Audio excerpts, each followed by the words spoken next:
And I'll hand over to you, Naomi. Okay. Thank you, Dom, and thank you for asking me to take part today. So as Dom said, I'm Naomi Harnett from East Devon District Council, and I work within the Growth, Development and Prosperity team. My role at East Devon is focused on infrastructure delivery, and I have involvement in a wide range of projects, from new roads to district heating, public transport, delivering new commercial space and green infrastructure. Today, I'm going to share details of a study we undertook starting in 2019 through to 2020 to investigate the feasibility of using council tax and business rates incentives to support the delivery of energy efficiency and renewable energy projects within both commercial and domestic premises. Okay, so incentive schemes are not a new concept.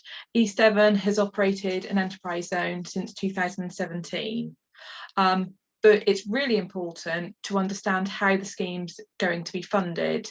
With an enterprise zone, it's funded by Treasury, so business rate relief provided within the designated area is fully funded. And we also get to retain all business rates raised within that area to invest in infrastructure. So we undertook a BEIS funded study, and this provides an overview of what we sought to what we needed to achieve.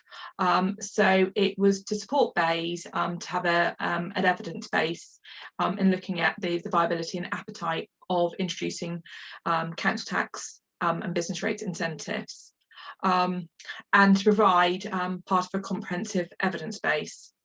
So we were one of 40 projects in the country, and this was and I can provide an overview of what we did locally. So our study was supported by the Centre of Energy and the Environment at the University of Exeter. Andrew Rowson and Tony Norton were really important members of the team supporting this study, and we looked at both council tax incentives, so complementing the eco-energy energy efficiency measures, and we had a particular focus on renewable energy in off-grid areas. And with the business rates incentive, as we're a district dominated by SMEs, we took a rural focus, looking at both energy efficiency and renewable energy. So when we started the project, a review was taken of how the scheme would be funded, and for the scheme to be self-funding, it would require incentives to be given to those undertaking renewable energy or energy efficiency projects, but also increase council tax and business rates to those not participating. With council tax, it would require an increase in the district council element of the council tax mechanism, but it was felt to be both politically difficult to undertake this and also exacerbate existing poverty issues if we started increasing council tax. With business rates, this would even be more difficult to fund, as business rates are set nationally, and concepts such as business improvement districts would not be appropriate to raise local funding for this type of measure. So we determined fairly early in the project for this to work, we would need a Section 31 grant from government where all costs associated were refunded back to local government through grant to make the scheme deliverable.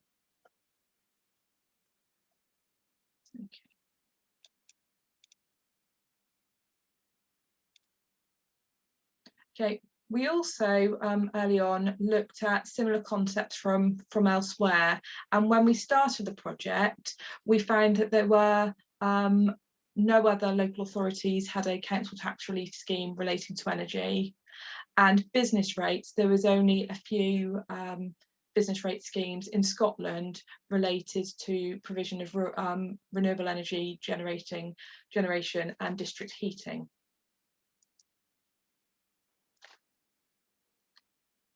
So we created a relatively simple design for both the council tax and business rate incentives, where we looked at the level of discount that would be required to encourage investment in a list of eligible measures spread over a 3-year period. 3 years felt an appropriate payback period for people to feel benefit of these measures and not have an undue burden on local authority administration. And eligible measures were assumed against the Ofgem's Eco3 measures list.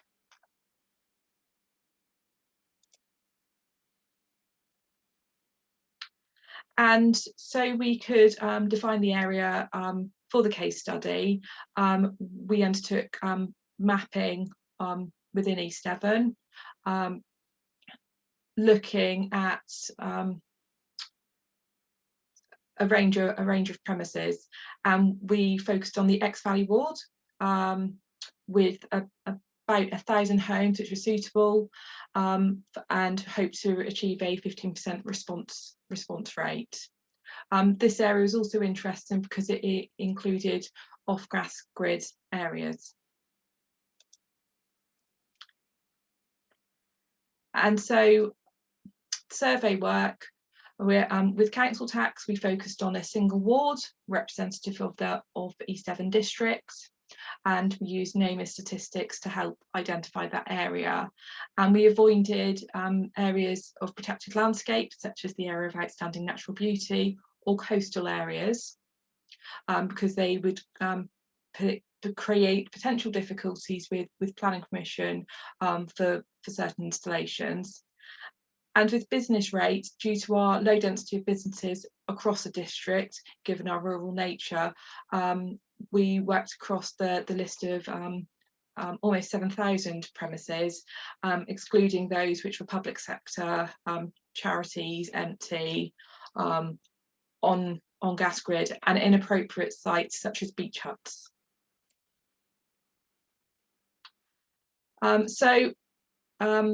151 household surveys were returned from our X Valley ward with a 15% response rate. And unsurprisingly, there was a reluctance to invest in properties that were not owned, so those who were renting. But it was good to see from the response received that many thought that an offer of an incentive might just tip the balance into investing into reducing carbon from these homes. And just sharing with you the perceptions we had from these studies. So this is just from the residential survey, and so many were motivated by environmental and money saving. But it was also interested to see many of the barriers to this. Whilst the responses were relatively low on those barriers, there was concerns of elements such as disruption and understanding options. There was also, we had some detailed comments made that there was concern about the quality and availability of independent advice available, and that there are a number of schemes that tradesmen can register for, but it's with no requirements for quality workmanship. And this just provides an overview looking at the different potential levels of discount on 5,000 investment, and it was around 40%. This is where we saw that 50% of respondents would be more likely to invest in installing renewable energy or energy efficiency measures.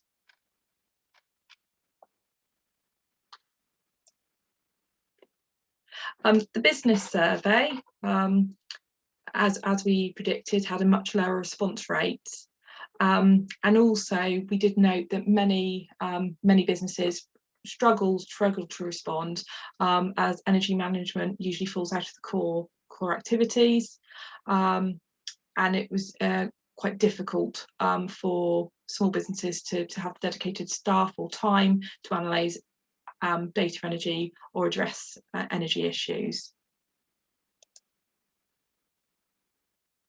But similarly to the residential survey, environmental and money saving benefits were important motivators. But barriers, much more stark than the residential responses, were those concerns about limited options and long-term viability of businesses and business closures. Just to remind though, when this survey was being undertaken was prior to the Brexit agreement being made. It was also interesting to see some of the detailed comments that businesses felt that corporate social responsibility was potentially a benefit and motivator to installing this energy efficiency and renewable energy measures. Sorry. So with the businesses, we looked at a 10k investment on energy efficiency and renewable energy measures, and again we were looking at least a 40% reduction to on relief for that investment, before we were looking at about 50% being likely to make those installations. But that being said, it's more difficult to find meaningful results with business premises, as we've got quite a span of different construction types and buildings within our commercial stock, and £10,000 is probably not going to make significant differences to many of our commercial stock. So in summary, the study found that both council tax and business rate discounts could have a role, and a simple scheme could be designed to make something which is potentially deliverable within Devon. However, as you can see, a pilot in East Devon would require funding of over 10 million to deliver just shy of 30 million of investments. So it would be a relatively expensive scheme to deliver, and we would be looking at a government grant to support that, and raising that from council tax and business rate base would also be quite costly. Thank you.